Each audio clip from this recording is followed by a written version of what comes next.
Hey, ways up mga chismos akong amiga sa content creator na may 20 followers. So dito, sa bukid, sa Lumakad, pag masipag ka, masusugatan ka talaga.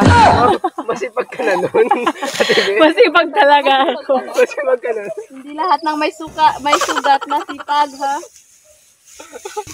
Yung iba, sugat ng pagmamahal.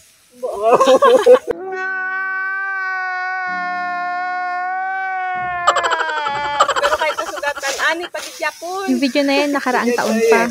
Alam niyo mga amiga, ang sarap-sarap sa pakiramdam ang mang-ani. Kahit na nakakapagod siya, pero okay lang kasi napalitan naman ng palay. Yung tipong babad na babad ka sa araw, tapos nakayuko pa. Sasakit talaga likod mo pag baguhan ka pa lang. At yung sumunod na nga na araw na yan ay uminit at umulan, pero kailangan mo ituloy ang pag-aani. Kita nyo ho, umulan man o umaraw ay nagtatrabaho pa din. Kaya hindi ho biro ang pagsasaka talaga. Minsan nga talaga bilang magsasaka, katawan mo na lang talaga ang susuko. Pero kahit ganun pa man, ang dami pa rin mga reklamador at mahilig humingi ng tawad kung bibili sila ng bigas o gulay. Ikisyo ganyan daw, ikisyo ganto. Super duper po nakakapagod talaga bilang magsasaka. Simula pa lang sa pag-aasikaso ng mga kahon na pagtataniman at sa pagbili rin ng mga pampatay na insekto sa pananim na palay at gulay. Imbis na humingi ng tawad ay sana dagdagan na lang. Like, keep the change. Kung sobra-sobra naman ang pera mo, diba? Ganto nga, meron ngang nakapagsabi sa akin na toxic mag-isip na kaibigan. Napanood niya siguro sa My Day ko nakaraang taon. Ang sabi niya, huy, graduate ka naman. Bakit mo yan ginagawa? Bakit nagsasaka ka pa? Bakit nag-aani ka pa ng palay? Bakit ganyan? Ay, ganito.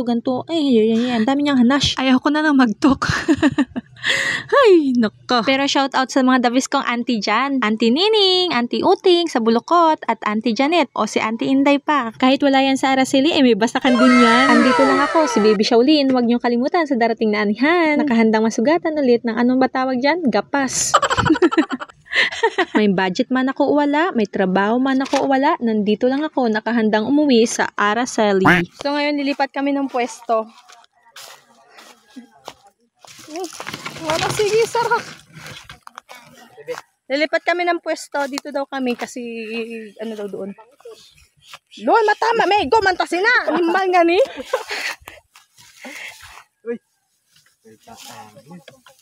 Diri kita makakuha ng pwesto kay Maduro. Crush ng bayan. Si Inday. Ako yung crush ng bayan, Ate B. Pag ganindra, wag na ko si Marlo. Ay, si Inday. Pangit siya. Yum, yum, yum.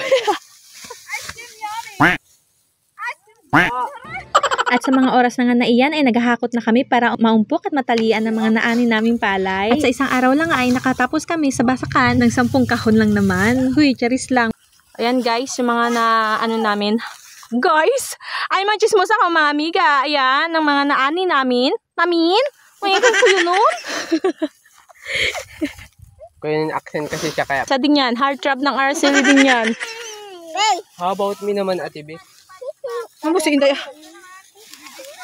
Panibagong kahon, panibagong palay. Shout out sa iyo Auntie Nining, Tita Rosa. Thank you sa paani. Sa uulitin, aani ako ulit. Medyo dumami-dami na rin kami dyan ng araw na iyan sa pag-aani. So paano ba yan? Hanggang dito na lang. Hanggang sa muli natin pagkikita. Paalam!